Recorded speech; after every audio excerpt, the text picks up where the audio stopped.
CGTN کے programme top view میں آپ کا خیر مقدم ہے۔ میں ہوں تصور زمان بابر۔ آج کی مہمان شخصیت سینئر سیاستدان، صاحب بصیرت شخصیت، آپ سپیکر ہیں صوبائی اسمبلی صوبہ خیبر پختونخوا کے۔ ان سے آج ہم بات کریں گے پاکستان اور چین کے دیرینہ تعلقات کے حوالے سے۔ ہمارے ساتھ تشریف فرما ہیں جناب بابر سلیم سواتی صاحب۔ سواتی صاحب خوش آمدید، السلام علیکم۔ بہت شکریہ بابر صاحب، آپ نے بہت چائنا میڈیا شکریہ۔ گروپ کو وقت دیا۔ سر ہم یہ جاننا چاہیں کہ حال ہی میں 74ویں سالگرہ منائی گئی ہے پاکستان اور چین کے دیرینہ اور سفارتی تعلقات کی، کیا کہیے گا تاریخی اعتبار سے کس قدر منفرد اور اہم تعلقات ہیں یہ؟ چائنا کے ساتھ صدیوں سے ایک ہمارے تعلقات رہے ہیں سلک روٹ کے تھرو، اور خاص کر یہ جو ہمارا خیبر پختونخوا کا علاقہ جو ہے گلگت سے نیچے اور یہ ٹیکسلا تک، یہاں چائنیز کے وفود آج سے صدیوں پہلے بھی آتے تھے اور ہماری بزرگوں کے ساتھ ان کے بڑے انٹریکٹیو تھے اور ہمارے ان کے ساتھ سفارتی اور تجارتی تعلقات موجود تھے۔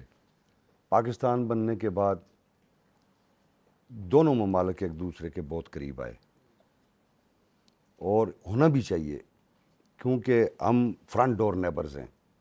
جتنا ہم ایک دوسرے کا خیال رکھ سکتے ہیں، جتنی ہم ایک دوسرے سے محبت رکھ سکتے ہیں، میرا نہیں خیال کہ دنیا کے کسی اور ملک کے ساتھ ہماری وہ بانڈنگ قائم ہو سکے۔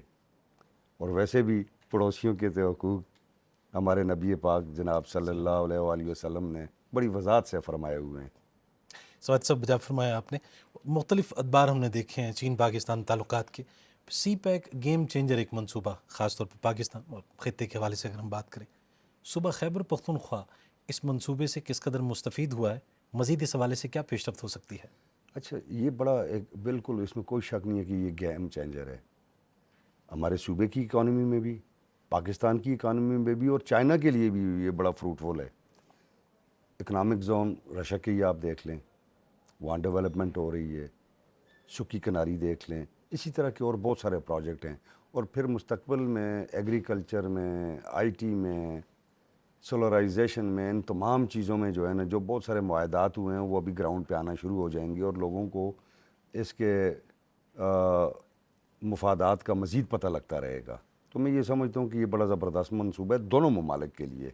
گو اس میں رکاوٹیں بہت ہیں انٹرنیشنلی، بہت سارے انٹرنیشنل قوتیں نہیں چاہتی کہ یہ کامیابی کی اس نیج پہ پہنچے، مگر انشاءاللہ تعالیٰ یہ دونوں قومیں اور دونوں ممالک مل کر میں یہ سمجھتا ہوں اسے ضرور کامیاب کریں گے۔ سوادی صاحب یہ فرمائیے کہ تعلیمی میدان میں چین اور پاکستان کے تعاون کو کس نظر سے آپ دیکھتے ہیں؟ وہ جو صوبے کے طلباء ہیں وہ کس قدر مستفید ہو رہے ہیں؟ اچھا، بہت بڑی تعداد میں ہمارے بچے اور بچیاں جو ہیں وہ چائنا کی مختلف یونیورسٹیز میں اور مختلف صوبوں میں تعلیم حاصل کر رہے ہیں، اور میں یہ سمجھتا ہوں کہ یہ بہت اچھا ہے، کیونکہ اب یہ جو پیچھے جو کرونا کی وبا آئی تھی، آپ اس میں دیکھتے ہیں کہ چائنیز نے ہمارے ساتھ بڑی ہیلپ کی، ہم نے ان کی جو ریسرچ ہے اس سے بڑا فائدہ اٹھایا، اور ہم اسے کنٹرول کرنے میں ہمیں بڑی مدد ملی، ہم نے ان سے چیزیں سیکھیں، ان سے چیزیں دیکھیں۔ ہمارے بچے اور بچیوں اس وقت جو وہاں تھے جو اور ہمارے ساتھ رابطے میں تھے، ان کا بڑا اچھا ٹیک کیئر کیا۔ تو میں مستقبل میں یہ چیز بڑھ سکتی ہے، مگر اس چیز میں یہ دیکھتا ہوں کہ ایک ایسی کاوش ہونی چاہیے دو حکومتوں کے تعاون سے، خواہ وہ فیڈریشن کے ساتھ ہو یا وہ خیبر پختونخوا کے ساتھ ہو، کہ ہم چائنیز زبان کو بھی فروغ دیں یہاں پہ۔ اس کا یہ فائدہ ہوگا کہ جو ہمارے لوگ تجارت کرتے ہیں چائنا کے ساتھ، انہیں بات چیت کرنے میں بڑی آسانی ہوگی۔ جو ہمارے بچے تو میرا خیال ہے جب جاتے ہیں ہمارے اور بچیاں جاتے ہیں تو الٹیمیٹلی وہ چائنیز سیکھ ہی لیتے ہیں، تو وہ ایڈجسٹمنٹ ہو جاتی ہے۔ پھر میں یہ دیکھتا ہوں کہ بہت سارے ہمارے بچوں اور بچیوں کی جو ہے نا میریجز بھی ہو گئی ہیں چائنیز کے ساتھ، تو ایک بڑا ایک نیا ڈائیورس قسم کا کلچر جو ہے وہ رائز کر رہا ہے۔ میں اسے اچھے طریقے سے دیکھ رہا ہوں جی۔ ٹیکنالوجی شفٹ کے حوالے سے کیا کہے گا؟ آپ نے زراعت کی بات کی ہے، چاہے زرعی شعبہ ہو یا دفاعی اعتبار سے بھی ہم دیکھیں، اس تعاون کو کس طرح سے دیکھتے ہیں آپ؟ یہ تعاون تو پوری دنیا نے دیکھ لیا نا جی، دفاعی تعاون تو پوری دنیا نے دیکھ لیا۔ اس میں کوئی شک نہیں کہ ہمارے پاس جو پائلٹ ہیں وہ دنیا کے بہترین پائلٹ ہیں، مگر جب پائلٹس کے پاس مشین بھی اسی لیول کی ہوگی اور پھر ٹیکنالوجی سپورٹ بھی اور بیک اپ بھی اسی لیول کا ہوگا، تو پھر اس کے ریزلٹ تو پھر آپ کے سامنے ہے، پوری دنیا نے دیکھ لیا کہ پاکستان اور چائنا نے پوری دنیا کی ایئر سپرمیسی جو ہے وہ ختم کر دی، اور اب یہ دونوں ممالک جو ہے نا یہ اسکائز کو رول کر رہے ہیں۔ سوادی صاحب آپ گلوبل ولیج کے طور پہ اس دنیا کو دیکھتے ہیں، عوامی جمہوریہ چین کے صدر مملکت کچھ انیشیٹوز کے ساتھ جانے جاتے ہیں، خاص طور پہ جیسے گلوبل ڈیولپمنٹ ہے، گلوبل سیکیورٹی کا ہے، BRI ایک بڑا منصوبہ جس کا پائلٹ پروگرام سی پیک ہے۔ کیا کہیے گا یہ جو عالمگیریت کے حوالے سے چین کی اور چینی پریزیڈنٹ کی جو کاوشیں ہیں وہ کس قدر لائق تحسین ہے؟ بہت زیادہ جی. دیکھیں اب تو دنیا ایسی ہوگی یعنی یہ گلوبل ولیج ہو گیا. ہم سارے جو ہے نا یہ ممالک کو یوں سمجھ لیں کہ یہ ایک ولیج کے چھوٹے چھوٹے مالا جات ہیں, کوئی بڑے مالے ہیں کوئی چھوٹے مالے ہیں. تو یہ اور ان میں انٹریکشن بہت ہو گیا. اور پھر یہ جو آئی ٹی میں جو دنیا نے ترقی کی اور خاص کر چائنیز نے جو ترقی کی, اور پاکستان کے اندر بہت بڑا ایک ٹیلنٹ ہے, اور ہم ہمیشہ یہ دیکھتے رہیں کہ ہمارے ٹیلنٹ کو ویسٹ جو ہے وہ کھینچ کے لے جاتا ہے. مگر چائنا کے تعاون سے انشاءاللہ تعالیٰ میں یہ سمجھتا ہوں کہ ہمارا ٹیلنٹ یہاں رہے گا, اور چائنیز کے ساتھ مل کے ہم ایک بہتر انوائرمنٹ کو بلڈ اپ کریں گے. سواد صاحب بہت سے مسائل کا ہمیں بھی سامنا ہے اور ایک بڑی آبادی کا حامل ملک ہے چین, اور بڑے پیمانے پر غربت کی سطح سے اوپر لے کے آیا اپنے عوام کو. کیا کہیے گا کہ ضمن میں کوآپریشن بڑھنی چاہیے اور اصولوں کو مد نظر رکھتے ہوئے ہم بھی اپنے مسائل پہ قابو پا سکتے ہیں؟ بہت بڑھنی چاہیے جی. اس لیے بھی دیکھیں ہم چائنیز ایک بڑی زبردست نیشن ہے. جب ان کی ڈائنیسٹیز تھی جو تھاؤزنڈز آف ایئرس پہ محیط, اس وقت بھی ان کا ایک اپنا وہ ایک دنیا بھر میں ایک مقام تھا. اور پھر جب انقلاب کے بعد چائنا نے جو ہے وہ بالکل طوال چائنا کے لوگوں کو اٹھایا اور آج جس سطح پہ لے گئے کہ آج چائنا ایک سپر پاور ہے, ٹھیک ہے, اور دنیا میں چائنا کے رول کو نہ کوئی نظر انداز کر سکتے, نہ چائنا کی بات کو کوئی نظر انداز کر سکتے.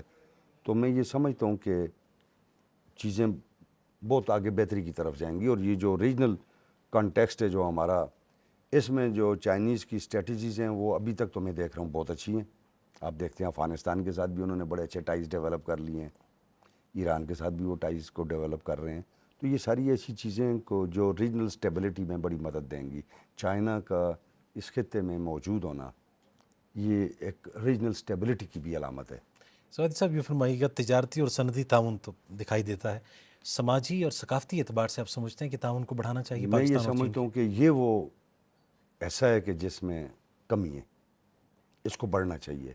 چائنیز کا انٹریکشن ہونا چاہیے پارلیمنٹیرینز کے ساتھ, پولیٹیکل پارٹیز کے ساتھ, جو مختلف ہمارے صوبے ہیں جس طرح خیبر پختونخوا ہے, اسمبلی ٹو اسمبلی ان کا انٹریکشن ہونا چاہیے, پارلیمنٹیرینز. تو اس چیز سے میں یہ اور ثقافتی ہمارے جو پہلے کسی زمانے میں آگے جو ہمارے پریزیڈنٹ ہیں پاک چائنا فرینڈشپ کے, یوسف ایوب خان, وہ جب ادھر منسٹر ہمارے پاس تھے خیبر پختونخوا میں لوکل گورنمنٹ کے, تو ان کے دور میں ثقافتیں آتے تھے, یہاں سے وہاں ہمارے ثقافتیں جاتے تھے. تو وہ ایک بڑا کلچرل ہمارا آپس میں ایک ٹائی بن گئی تھی, وہ بیچ میں اب مسنگ ہو گئی ہے, اس پہ کام کرنے کی اس ضرورت میں ضرورت ہے. سوادی صاحب بہت شکریہ, آپ نے CGTN ان اردو کو وقت دیا, ہم تہہ دل سے آپ کے شکر گزار ہیں. تھینک یو بابر صاحب, تھینک یو. بابر سلیم, بہت شکریہ. بابر سلیم سوادی صاحب جو کہ اسپیکر ہیں صوبائی اسمبلی صوبہ خیبر پختونخوا کے, ان کی گفتگو آپ نے سنی. چین پاکستان تعلق جو کہ پاکستان کے معرض وجود میں آنے سے پہلے اس خطے کے افراد کا جو تعلق تھا وہ بھی بخوبی انہوں نے بیان کیا. آج کا پروگرام بس یہیں تک. ٹاپ ویو سے تصور زمان بابر کو اجازت دیجیے. اللہ نگہبان.